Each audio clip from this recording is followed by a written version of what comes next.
Vir baie mense wat in distrik 6 groot geword het, is die museum al wat oor is van hulle kinderdae. Waar Dion Daniels, beter bekend as DJ Ready D, sy huis was, is nou net onkruid.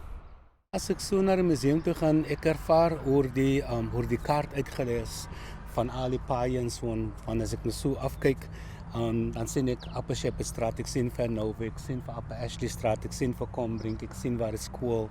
Die furniture en almal die dinge wat nog steeds bestaan in die museum, het gee mense 'n lekker gevoel om terug te dink, want dit laat my my ma, my pa is oorlede, my ouma is oorlede, my oupa is oorlede, en dis nou almal mense wat nou binne die huis gebly het in District 6. Hy tree donderdag op by 'n konsert in bate van die museum. Dit gaan vir 12 uur lank aanlyn uitgesaai word. Om op 'n punt te kom waar jy kan verstaan, sulke dinge sal nie saam met my gebeur in Suid-Afrika van vandag hier, of in terms van waar is nou is soos mense in this day and age. So for me it's all about protection, it's all about awareness, it's all about it's consciousness, it's reaching a point where you are embracing critical thinking, and also you're thinking about how you are placed within the community and what type of contributions you need to make as well.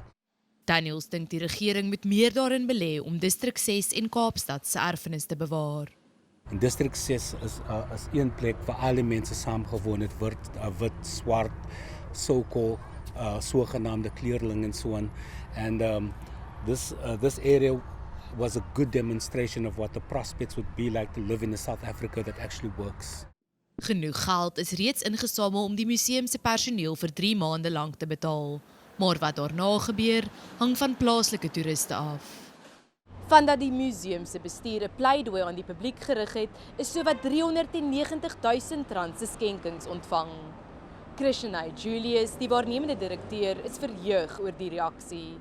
Die museum maak van 1 Oktober af weer sy deure heeldag oop. Nadine Tron, Een Nuus, Kaapstad.